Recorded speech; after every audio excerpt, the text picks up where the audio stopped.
Hello guys, welcome to online school. Today we see chapter first माता का आंचल of 10th class Hindi. Watch the video from start to end. If you like the video, then please like and share. आइए हम chapter first माता का आंचल का solution कर लेते हैं। ठीक है, इसमें हम पहले क्वेश्चन आंसर डिस्कस कर लेते हैं। फर्स्ट क्वेश्चन दिया गया है, प्रस्तुत पाठ के आधार पर यह कहा जा सकता है कि बच्चे का अपने पिता से अधिक जुड़ाव था। अपने पिता से अधिक जुड़ाव था, फिर भी विपदा के समय वह पिता के पास न जाकर माँ की शरण लेता है। आपकी समझ से इसकी क्या वजह हो सकती है? ठीक है, क्वेश्चन को एक बार फिर समझ लीजिएगा।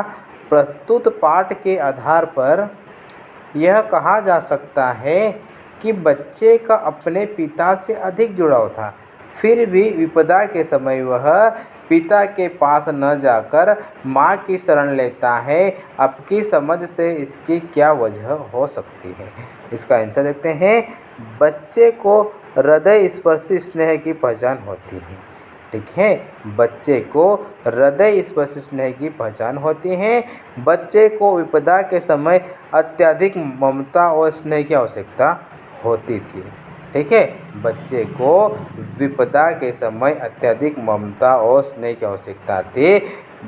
भोलानाथ का अपने पिता से अपार स्नेह था। ठीक है, भोलानाथ का अपने पिता से अपार स्नेह था, पर जब उस पर विपदा आई तो उसे जो शांति व प्रेम की छाया अपनी माँ की गोद में जाकर मिली, वह शायद उसे पिता से प्राप्त नहीं हो पाती। ठीक है, जो शांति व प्रेम की छाया अपनी माँ की गोद में जाकर मिली, वह शायद उसे पिता से प्राप्त नहीं हो पाती। माँ के आंचल में बच्चा स्वयं को सुरक्षित महसूस करता है। ठीक है, माँ के आंचल में बच्चा स्वयं को सुरक्षित महसूस करता है। ठीक है, नेक्स्ट क्वेश्चन देखते हैं। क्वेश्चन नंबर 2, आपके विचार से भोलानाथ अपने साथियों को देखकर सिसकना क्यों भूल जाता है? आपके विचार से भोलानाथ अपने साथियों को देखकर सिसकना क्यों भूल जाता है? इसका आंसर देख लेते हैं। भोलानाथ भी बच्चों की स्वाभाविक आदत के अनुसार अपनी उम्र के बच्चों के साथ खेलने में रुचि लेता है। उसे अपनी मित्र मंडली के साथ तरह तरह की क्रीड़ा करना अच्छा लगता है। वे उसके हर खेल और हुड़दंग के साथी हैं। ठीक है, वे उसके हर खेल व हुड़दंग के साथी हैं। अपने मित्रों को मजा करते देख वह स्वयं को रोक नहीं पाता। ठीक है, अपने मित्रों को मजा करते देख वह स्वयं को रोक नहीं पाता, इसलिए रोना भूलकर वह दोबारा अपनी मित्र मंडली में खेल का मज़ा उठाने लगता है। ठीक है, इसलिए रोना भूलकर वह दोबारा अपनी मित्र मंडली में खेल का मज़ा उठाने लगता है। उसी मग्न अवस्था में वह सिरकना भी भूल जाता है। ठीक है, उसे मग्न अवस्था में वह सिरकना भी भूल जाता है। ठीक है, नेक्स्ट क्वेश्चन देखते हैं। आपने देखा होगा कि भोलानाथ और उसके साथी जब तब खेलते समय किसी न किसी प्रकार की तुकबंदी करते हैं। ठीक है, आपने देखा होगा कि भोलानाथ और उसके साथी जब तब खेलते खाते समय किसी न किसी प्रकार की तुकबंदी करते हैं। आपको यदि खेलों आदि से जुड़ी तुकबंदी याद हो तो लिखिए। इसका आंसर देख लेते हैं।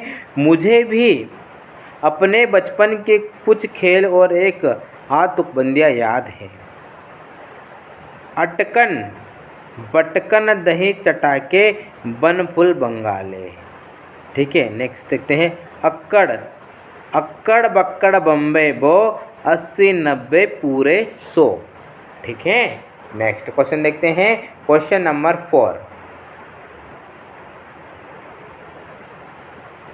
भोलानाथ और उसके साथियों के खेल और खेलने की सामग्री आपके खेल और खेलने की सामग्री से किस प्रकार भिन्न है? बहुत ही अच्छा क्वेश्चन है। भोलानाथ और उसके साथियों के खेल और खेलने की सामग्री आपके खेल और खेलने की सामग्री से किस प्रकार भिन्न है? इसका आंसर देख लेते हैं। भोलानाथ व उसके साथी खेल के लिए आंगन व खेतों पर पड़ी चीज़ों को भी अपने खेल का आधार बनाते हैं। ठीक है, उनके लिए मिट्टी के बर्तन, पत्थर, पेड़ों की पत्तियाँ, गीली मिट्टी, घर के सामान आदि वस्तुएं होती थी जिनसे वे खेलते व खुश होते हैं। ठीक है, जिनसे वे खेलते व खुश होते हैं। आज ज़माना बदल चुका है। ठीक है, आज ज़माना बदल चुका है। आज माता पिता अपने बच्चों का बहुत ध्यान रखते हैं। ठीक है, आज माता पिता अपने बच्चों का बहुत ध्यान रखते हैं। वे बच्चों को बेफिक्र अनुमति नहीं देते हैं। ठीक है, वे बच्चों को बेफिक्र अनुमति नहीं देते हैं। हमारे खेलने के लिए आज क्रिकेट का सामान, भिन्न भिन्न तरह के वीडियो गेम व कंप्यूटर गेम आदि बहुत सी चीज़ें हैं। ठीक है, वीडियो गेम व कंप्यूटर गेम आदि बहुत सी चीज़ें हैं जो इनकी तुलना में बहुत अलग है। ठीक है, जो कि इनकी तुलना में बहुत अलग है। भोलानाथ जैसे बच्चों की वस्तुएं सुलभता से व बिना मूल्य खर्च किए ही प्राप्त हो जाती है, परंतु आज खेल सामग्री स्वनिर्मित न होकर बाजार से खरीदनी पड़ती है। ठीक है, स्वनिर्मित न होकर बाजार से खरीदनी पड़ती है। आज के युग में खेलने की समय सीमा भी तय कर ली जाती है, अतः आज खेल में स्वच्छंदता नहीं होती है। ठीक है, अतः आज खेल में स्वच्छंदता नहीं होती है। ठीक है, नेक्स्ट क्वेश्चन देखते हैं। पाठ में आए ऐसे प्रसंगों का वर्णन कीजिए जो आपके दिल को छू गए हों। क्वेश्चन को ठीक से समझिएगा।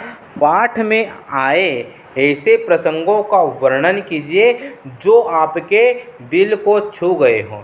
इसका आंसर देख लेते हैं। पाठ में ऐसे कई प्रसंग आए हैं जिन्होंने मेरे दिल को छू लिया है। ठीक है, जिन्होंने मेरे दिल को छू लिया है। ठीक है, फर्स्ट नंबर में देखते हैं। रामायण पाठ कर रहे अपने पिता के पास, रामायण पाठ कर रहे अपने पिता के पास बैठे हुए भोलानाथ का आईने में अपने आप को देखकर खुश होना। ठीक है, अपने आप को देखकर खुश होना। और जब उसके पिताजी उसे देखते हैं तो लजा कर उसका आईना रख देने की अदा बड़ी प्यारी लगती है। ठीक है, सेकेंड पॉइंट देखते हैं।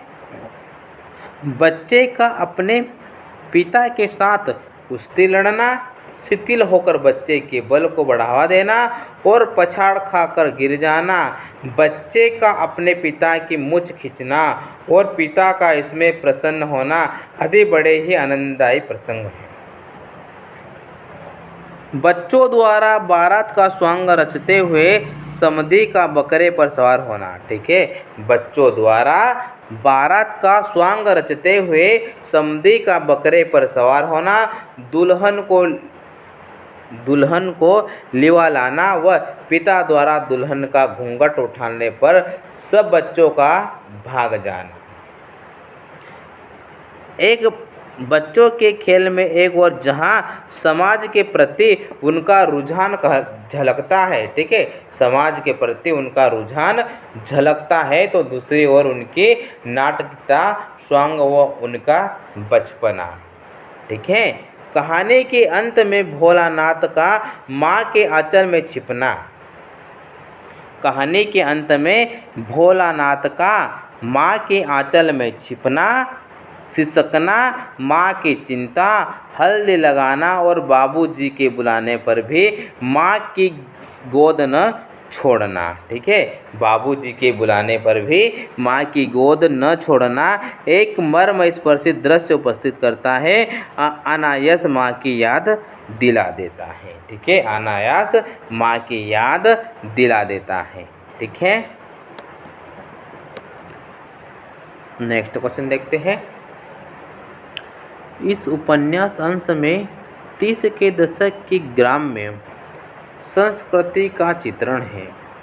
इस उपन्यास अंश में 30 के दशक की ग्राम्य संस्कृति का चित्रण है। आज की ग्रामीण संस्कृति में आपको किस तरह के परिवर्तन दिखाई देते हैं? क्वेश्चन को ठीक से समझिएगा।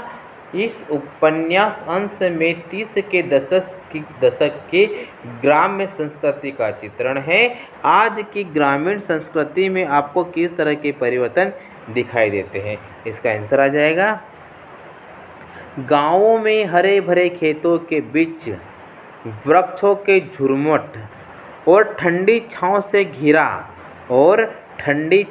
घिरा कच्ची मिट्टी एवं छान का घर हुआ करता था।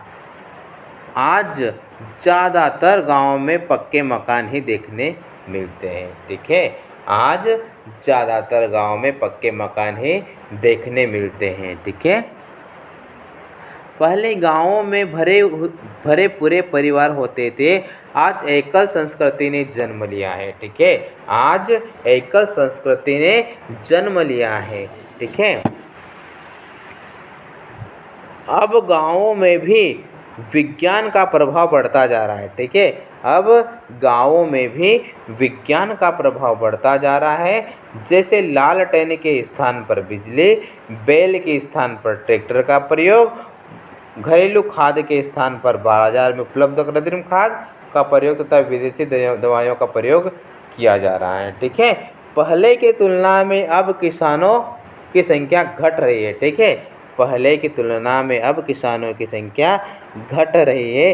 पहले गांव में लोग बहुत ही सीधा साधा जीवन व्यतीत करते थे। आज बनावटीपन देखने मिलता है। ठीक है, पहले क्या होता था, गाँव में लोग बहुत ही सीधा साधा जीवन व्यतीत करते थे। आज बनावटीपन देखने मिलता है।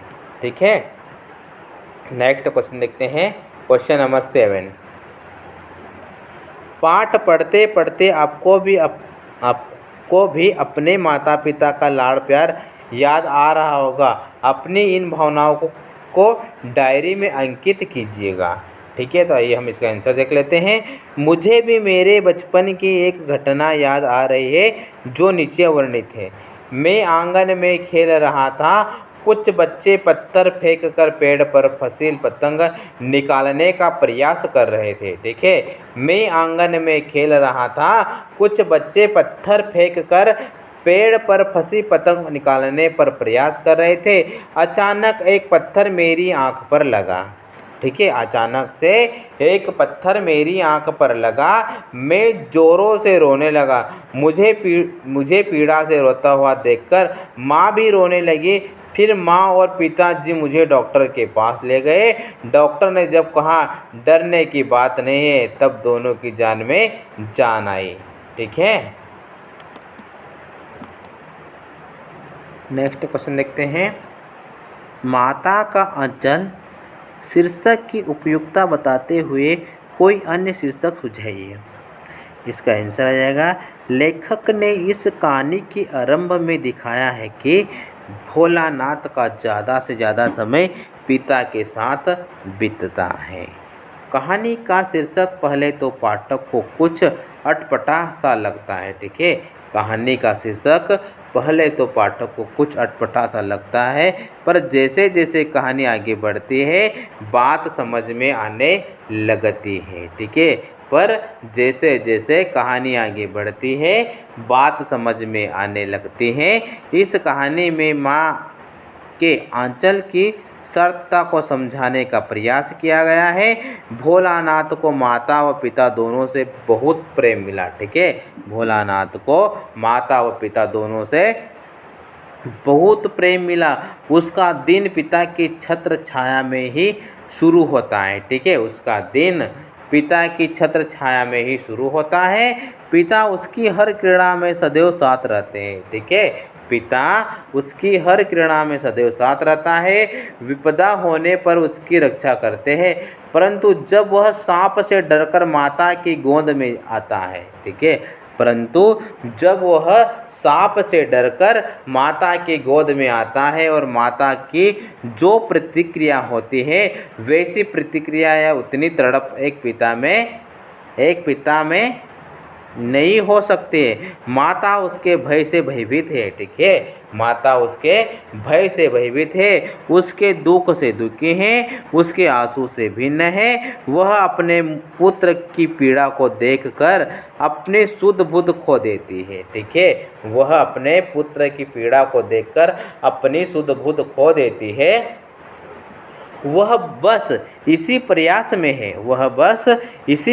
में है कि वह अपने पुत्र की पीड़ा को समाप्त कर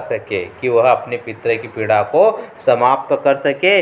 माँ का यही प्रयास उसके बच्चे को आत्मीय सुख व प्रेम का अनुभव कराता है।